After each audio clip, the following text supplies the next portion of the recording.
Hello, everybody, wherever you may be. My name is Larry. My call sign is Kilo 7 Hotel November. Welcome back to my shack here in the Pacific Northwest of Oregon. This is Ham Radio Live, show number 89. Hi, happy Saturday, wherever you may be. It is still Friday, technically, here, but December the 5th for the most of us, 2020. Hello, everybody. Thanks for joining us. Please hit the subscribe button. Subscribe button will help folks who'd like to learn about ham radio to find the channel. That's the mission here. I promise you there'll be no ads, no monetization, no commercials. That's it. It's my way of giving back. I'd appreciate if you would hit the subscribe button. If you'd like to hit the bell icon, that's just going to tell you whenever I go live. And you know what? If you do that, that's great. I appreciate you doing that. I mean that with all my heart. But the subscribe button is really important because that way people can find us here on YouTube. See Jasper walking around. New delivery, you can see it back there. It's gotten awful big in here. It's getting to be like a moving room.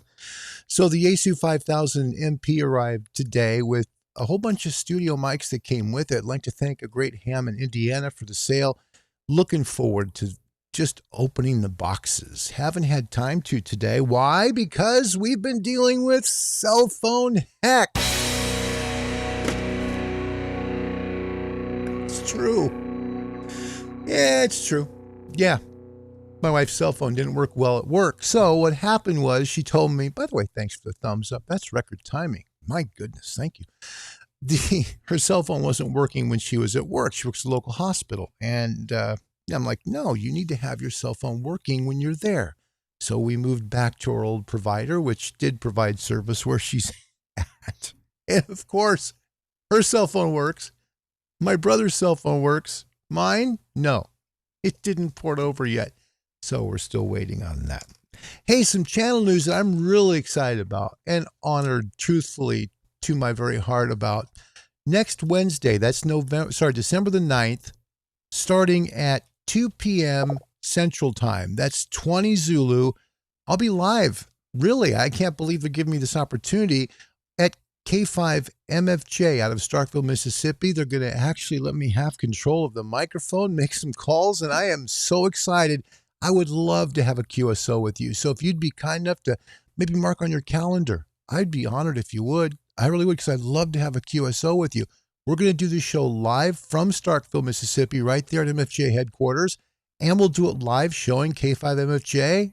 And, you know, you're truly having the honor of working it. So that'll be at 20 Zulu on Wednesday, December the 9th.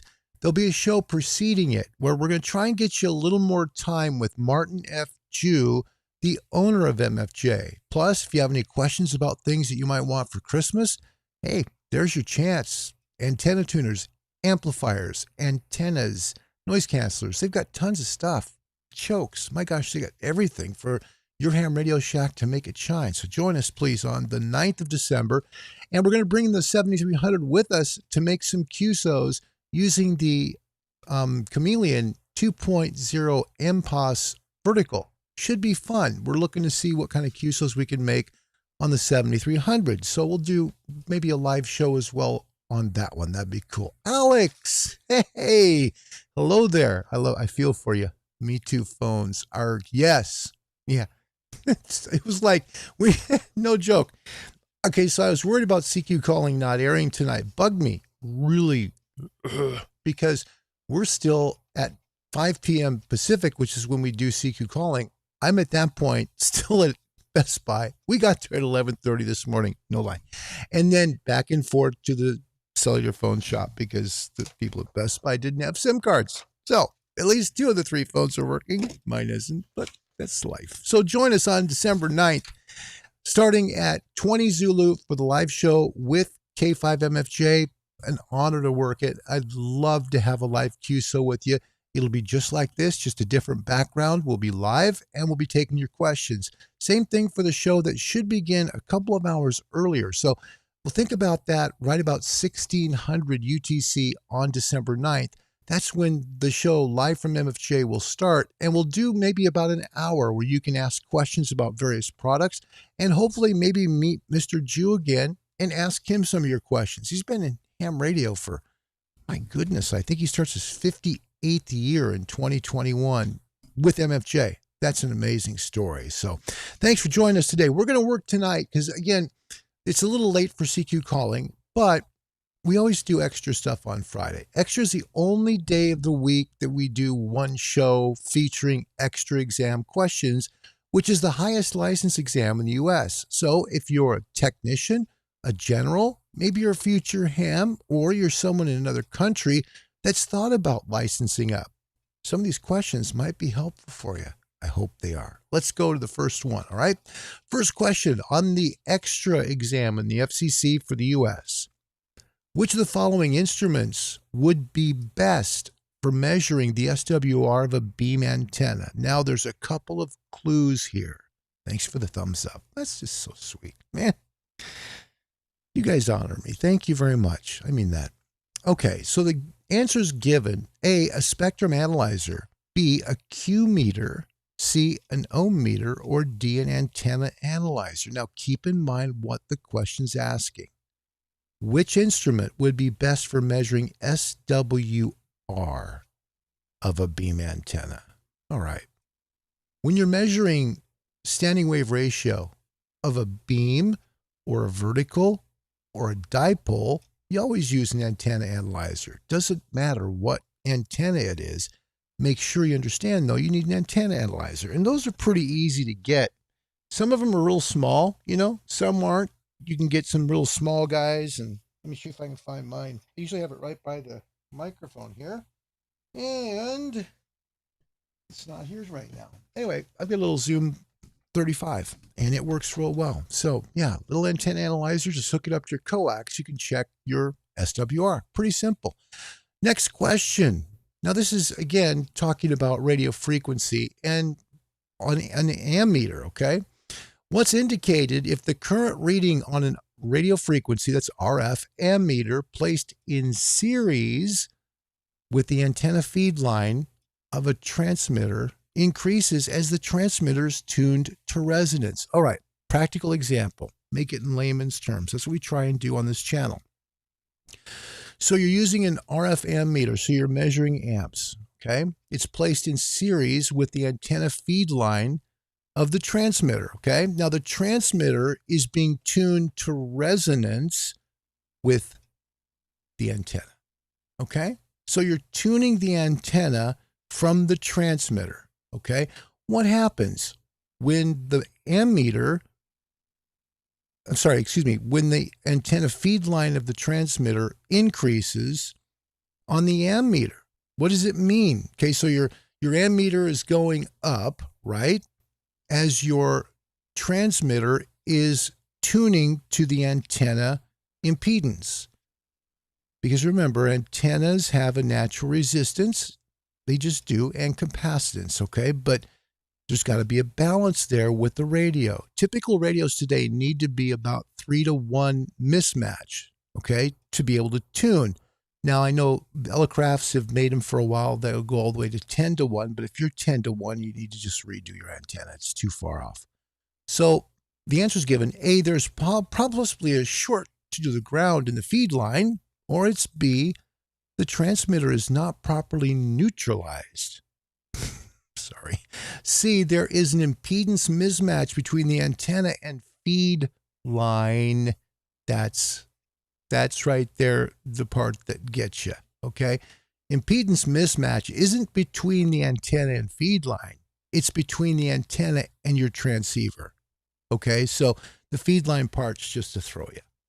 D, there is more power going into the antenna. That's the correct answer. So when the ammeter is basically going up, okay, when it's placed in series with a feed line between the radio and the transmitter, okay, and the ammeter increases as the transmitter is essentially matched to the antenna, you get more power going to the antenna. Okay, the way the FCC describes it is there's more power, meaning more load to the antenna. It's able to work it better. That's why it's important to tune your antennas, but more important to use resonant antennas, all right? Make sure and use antennas as close to resonance as you want to work. For example, maybe you want to work in the, let's say, the CW portion of 40 meters, okay? You take a look at that bandwidth there between 7 megahertz and about 7.1. You find a sweet spot in there, and then you cut an antenna to size that's going to have an SWR dip right in that area. That's a resonant antenna. Probably won't even need an antenna tuner with that. You can run without the antenna tuner. It's pretty cool. Hey, Ron's here. Hi there. That's Victor Alpha 3 Foxtrot Union Charlie. Hey, Ron. Happy weekend to you, buddy. Glad you're here. Thank you. Thanks for coming. All right. Next question on the amateur extra exam. Fridays are extras here. What is indicated if the current reading on an RF... We got this one already. Sorry, guys. I'm using a different format because I don't have my phone. I'm using my brother's phone connected through emails into this. So it's going to be a little different format. I'm sorry. Okay, next question again on the extra top-level license in the U.S. Which is the most likely cause if you're hearing combinations of local AM broadcast signals within one or more of the MF or HF ham bands? Well, let's try and decode a couple things for our future ham friends. MF, that's medium frequency. That's like your AM broadcast band. That's it. Okay? HF, that's where we do our stuff. That's where our ham radio stations are. Hey, back doing well I am. Thank you for asking. That's so nice, Ron. Thank you. Yep. Feeling better. Just trying to get this trip packed to go back to the southeast. Going to be seeing Graceland for my brother, giving him a bucket list trip, and make a stop at MFJ for a day. That'll be fun. We'll take you along with us for the MFJ show. All right, so what's the most likely cause if you're hearing some AM broadcast signals on one of your ham frequencies? Maybe you're listening on, 40 meters, and all of a sudden you're hearing this AM station bleeding through. What could cause that? A, the broadcast station is transmitting an overmodulated signal. B, nearby corroded metal joints are mixing and re-radiating the broadcast signals. C, you're receiving skywave signals from a distant station. Or D, your station receiver IF, incoming frequency filter, amplifier stage is defective. The answer is B. Nearby corroded metal joints are mixing, meaning mixing the signal, and it's re-radiating the broadcast signal. So it's basically your antenna, or it's maybe a fence that's nearby. It's something close to your antenna that's picking up the signal, because everything acts like an antenna out there that's metal. So it works. So something close by your antenna could be causing the problem of why you might be picking up the AM broadcast band on various ham frequencies, as well as maybe you're listening on, say, 680 megahertz on, kilohertz on the AM band, and maybe you're up at like 1550 kilohertz, and you're still hearing that 680 frequency. It could be because something nearby has some kind of antenna issues that are kind of messing your antenna up. That's really what's going on. Next question on the extra Fridays here.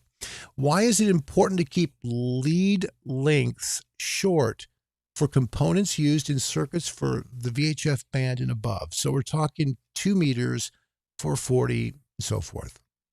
A, to increase the thermal time constant. Sorry, but it sounds like it's something from Back to the Future, doesn't it? We must increase the thermal time constant. Sorry. B, to avoid unwanted inductive reactance. C, to maintain component lifetime.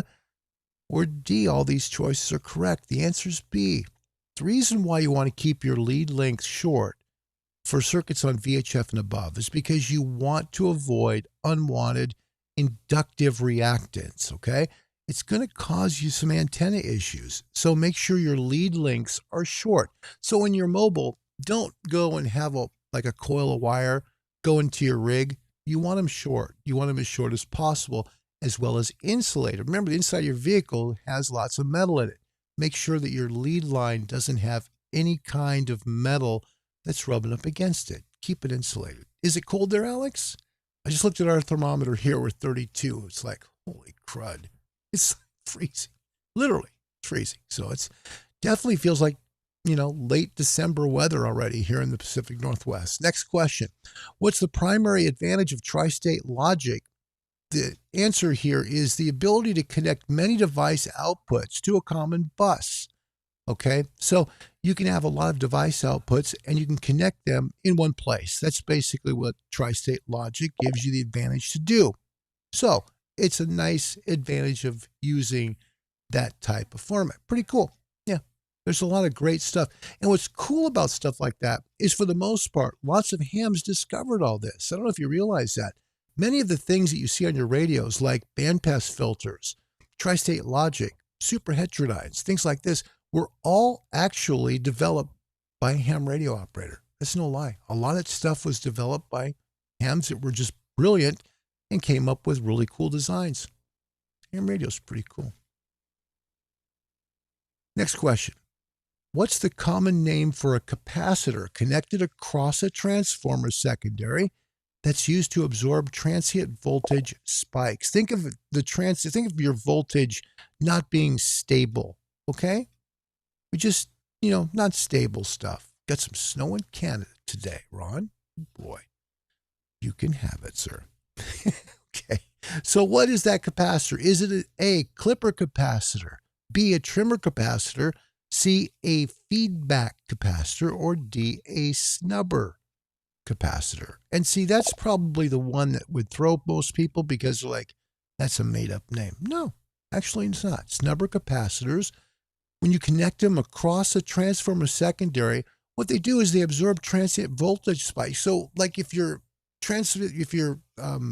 sorry, my mind just went blank and put the picture back up. If you've got some voltage spikes from a transformer, sometimes, especially if you're not running a linear transformer, say you've got something that's gosh, my mind is absolutely just exhausted from cell phone shopping. Say you've got something that is just giving you a little trouble there on the transformer. It's not quite consistent. So the voltage kind of peaks up and then peaks up. And every now and then just has a little spike. A snubber capacitor across that will help to keep everything stable and smooth, which is what you want.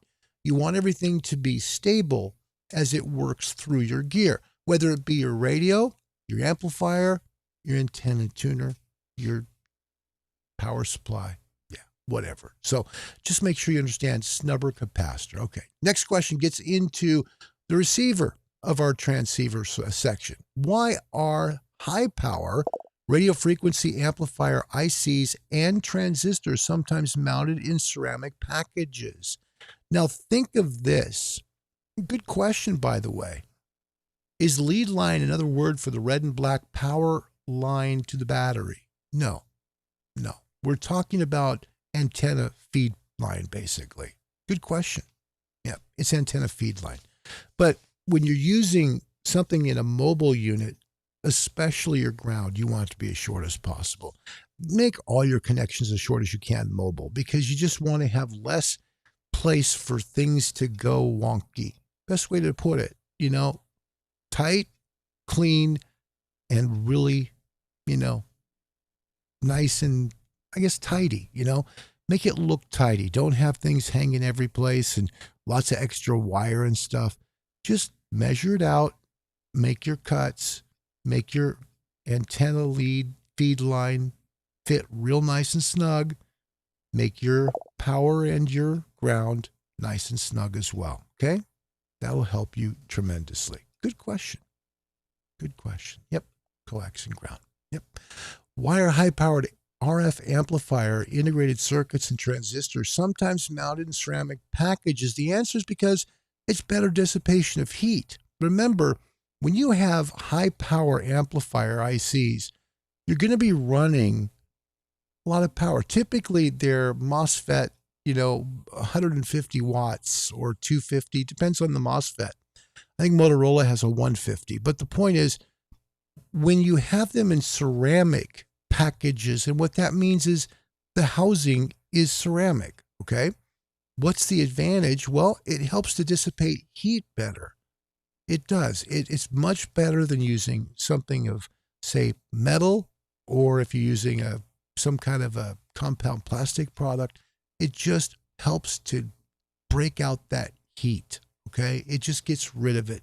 So when the fan blows on it, it will help to keep it cool. That's why you use ceramic. That's why you see a lot of solid state amplifiers using ceramic MOSFETs, because those transistors are really easy to cool if they're ceramic bodied. Yeah. And now for whatever reason, my email is just like jumping all over the place. No joke. Yep. Energy is heat. Yeah. Consider it this way. When you're using your radio, it is electric current that's going out your feed line through your tuner into your power supply, into your amplifier, and then out your feed line. The problem you end up having is when you're dealing with something that is going to be causing you, and I said the other way around, it goes radio, amp, tuner. Anyway, point is, when you're dealing with heat, you've got power. It's current coming out of your radio. Typically 30 to 60 watts come out of the radio to make big numbers on high power amplifiers. When you do that, it does create heat across those transistors. By using ceramic, the manufacturers have found that it helps to get rid of that heat, helps to shed it off better. So when the fans blow over them, they can cool them more efficiently, and the amplifier lasts a lot longer. That's basically it. So it makes it nice to use. And when you're able to do it that way, one of the nice things is that you typically have a product that's going to last a long time, really well. And I think it's probably the one thing that many people that are in amateur radio really appreciate, when they have something that they buy that's very expensive and lasts a long time. That's the thing that really gets you. And for some reason, I have just lost all my emails. They went. This is so funny. Oh my gosh. I have literally the email I just was using to move all the pictures over. Oh, wow. All went into the junk folder. Trash folder, excuse me. Wow. Okay. Well, we'll see if we can make that fix, because we want to move these over to the inbox so we can have our questions back. That would be kind of nice. Anyway, how are you today? You have a good day? Everything going good? Weekend's here. Should be fun. Christmas shopping done? Lots of great Christmas stuff out there you can get. My wife keeps asking me, why is everything on your list ham radio? Can't you just ask for something normal? No, it is normal. Of course it is. Ask for something normal. Come on. So anyway, yeah, that's my Christmas list. Actually, what I'm looking for is, I'd like to get the Heil speaker for the PRAS. I'd love to have that. They'd be a lot of fun. That'd be a cool thing. So anyway, we're working on that. So I think we've just lost basically all of the inbox stuff here, just literally during the show. So I apologize this happened. I have literally dumped 279 emails yeah, into the, you just put it in the junk file. Don't know why I did that. Anyway, let's take a look at your comment. Yep, I know, right? Hexbeam. Hexbeam is, oh my gosh, let me tell you about that. We had a nice gentleman from the Salem, Oregon Ham Radio Club that came out on Sunday to help get the Hexbeam up. And let's just say, I don't know if he's worked with Hexbeams. Nice guy, really a pleasant man. And he kind of we got stuck in a rose bush, got stuck in the neighbor's tree at the same time. I said, stop, because I could see what was going on. He went a couple other steps. Crack, crack, crack. 3 spreaders. Just too much pressure from walking too fast, and they were binding. Wasn't the day to hook up the Hexbeam. So we've ordered some new spreaders to get that done. There's a lot of tension on them. And he said he just didn't hear them cracking. And I was like, oh no. It happens. Life goes on. And then you just figure you have another day, right? And then you're excited to put it up then, because it'll be the right day to put it up. Yep. So anyway, some good stuff back here that I'm looking forward to opening. I just need the time to do it. Yesterday, my brother was in cancer treatment most of the day. I was taking care of him. Today, my wife's cell phone wasn't working properly. I know it's way much my personal business, but I lost my own cell phone out of the deal. And so I'm waiting for it to be able to pick up the carrier so it'll actually work. What a day. I hate cell phones. I just hate them. I hate shopping for them. I don't like doing it. For me, it's radio stuff. By the way, hope you like the shirt. Check this. This is my favorite shirts. I have to show it. It's okay if you don't like ham radio. It's kind of a smart people hobby anyway. It is. We're smart. But you know, in a way, I think that most people are, I hope, humble about it. And I want you to know too, for folks that would like to become hams that might be watching the show on replay sometime, I really want to encourage you. The reason we do these and the reason why these test questions and the things that I do are put here is to encourage you to move forward and get your license, because we want you to be on the air. We want you on the air to join us. There's nothing like talking to people around the world on your ham radio. You make some great friends that way. And the ones you make even in your own country, it's fantastic. I mean, they're wonderful friends. And I think one of the hidden joys that I found in doing this channel, which was totally unexpected, was meeting some wonderful friends like you. That was just so unexpected. I expected it to be about, teaching, maybe some review products, things like that, because I like that. I like help people out. Love to help people out. But then you guys, it's been such a treat. And I really mean that. Thank you. It has really meant something to me. I've told my wife, after I finally settled down tonight from literally, no joke, 7.5 hours on the cell phone project today. It was that bad again. But it was like, I have to go back on because I miss everybody. We didn't do CQ calling because I couldn't make it here in time. And I just wanted to do the extra test because it's so important for some folks to license up. I want to help you do that. That's why we're here. So please, if you're not licensed, get a hold of your local ham radio club. If you don't know where they are, contact the American Radio Relay League. I'll have them in the description below. They'll help you to get on the way to get licensed. It's a little bit of a process, but you can do it. If you love radio or you love to communicate via radio, and you can send television, you can send photos, text messages, you can do emails, you can talk, you can do Morse code. It's fantastic. There's so many different modes in ham radio that are just fun. You'll find the one that interests you and you'll love it. It's great stuff. Alex, been looking at the radio. Phone looks good. Yeah. Well, I'm excited. What's back there is interesting. The 5000's a radio I've wanted since day one. Really. It's just such a special superhet to me. It's like a lot of the radios I grew up with in terms of control, right? Lots of controls for everything. A little bit of menu stuff, not much though, but there's some menus in there. And, the menus aren't so overwhelming. There's a control button switch for just about everything on that radio. And I love it because it's like I grew up with it. Yeah, it's like the stuff I remember growing up with. Now, strangely, at the very top of that pile behind it is the best-selling ham radio of all time. The ICOM 7300 is the very top of that stack behind it. Okay, so it's an interesting combo there, isn't it? You got the 5000 by Yaesu, which is a great superhet. But at the very top is the ICOM 7300.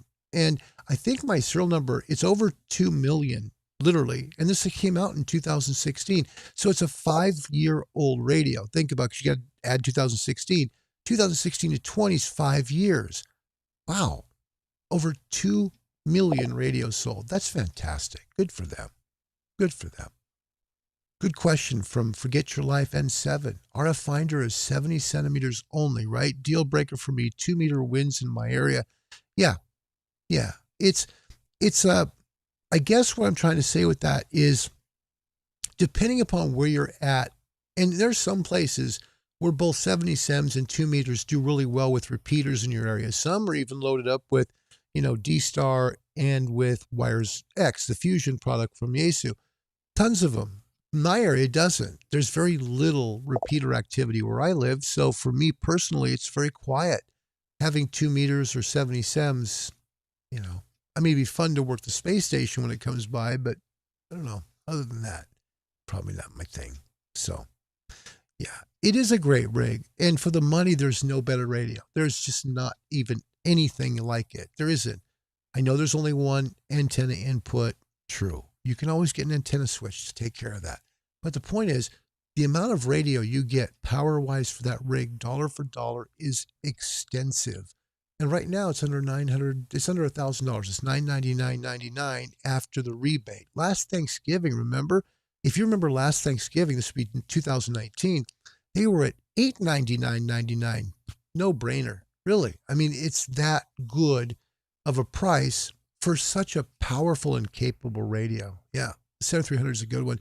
Some folks hate it. They just don't like it. And everyone's got a right to their own opinion. That's how I look at it. You don't have to love every radio. You don't have to agree with everyone's opinion because we're all going to have our own opinions. But I can tell you the truth. They've made a bazillion of those radios and they've had great success with it. So it's been a good radio. I'm really excited for the 5000. That's, as I've told a good friend of mine that's a friend of the channel, Whiskey 6, Whiskey Delta, that radio will be the last one to leave my desk. That 5000 will be here for the rest of my life. God willing, hopefully. So, all right, the test questions are mangled because literally I now have the latest update on the internet, on the email update.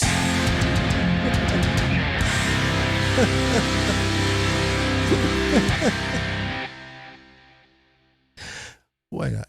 Okay, so it's in the middle of the show. It literally junked 279 emails right in the middle of the show. Thank you very much, Apple. Love you.